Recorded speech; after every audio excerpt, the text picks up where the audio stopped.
अगौ ने अपना शरीर लंबा किया और एक लंबा पुल बना दिया। किटाइमे ने बच्चों के साथ सहजता से पुल पार कर लिया। छोटे खरगोश ने देखा कि वह भी नदी पार कर सकता है। कूदते हुए दूसरी तरफ पहुंच गया। पुल बनाने की खबर जल्दी ही जंगल में फैल गई और कई जानवर इस पुल का उपयोग करके पार करने लगे। यहाँ तक कि जब अपने से भारी याक भी पुल पार कर रहा था, तब भी छोटा कुत्ता लगन से पुल को सहारा देता रहा, बिना किसी शिकायत के। थोड़ी देर बाद पुल के किनारे एक नीली बिल्ली आई। उसने चतुराई से किनारे पर एक काउंटर लगा दिया, कीमत तय की और पुल पार करने का शुल्क वसूलने लगी। बूढ़े घोड़े ने शुल्क चुकाने के बाद नाराजगी जताई। पुल के बीच में पहुंचकर एक गंदगी छोड़ दी। फिर चारों ओर कोई न देखकर जल्दी से खिसक गया। चूहों का परिवार कार में पुल पार कर रहा था और उन्होंने गलती से बीच में पड़ी गंदगी को फैला दिया। लंबे समय तक पुल को सहारा देने के कारण छोटे कुत्ते का शरीर पहले से ही थक चुका था। इसी समय एक हाथी आ गया। हाथी ने घोड़े के बाद शुल्क चुकाया और नदी पार करने की तैयारी की, लेकिन छोटे कुत्ते ने चतुराई से अपना शरीर हटा लिया, जिससे उसकी जान बच गई। और इस समय हाथी बीच में फंस गया और तेज बहाव की नदी का पानी उसकी सूंड से बहने लगा। अच्छे पुल पार करने छोटे कुत्ते ने नदी के पानी से नीली बिल्ली को भगा दिया और साथ ही शुल्क का बोर्ड भी नष्ट कर दिया। परेशान नीली बिल्ली ने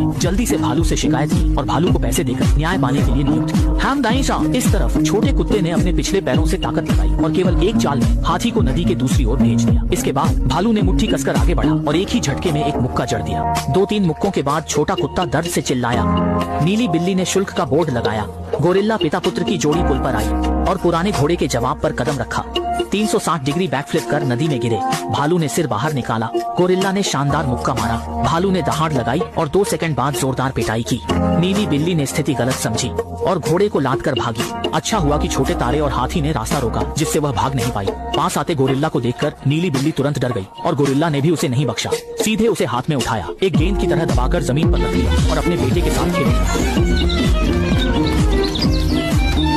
दूसरी तरफ आडॉग ने नदी के ऊपर से गुजरने के लिए एक लकड़ी खरीदी और उसे पुल के रूप में इस्तेमाल किया। उसने टोल बोर्ड को मुफ्त पारगमन में बदल दिया और वहाँ से चला गया।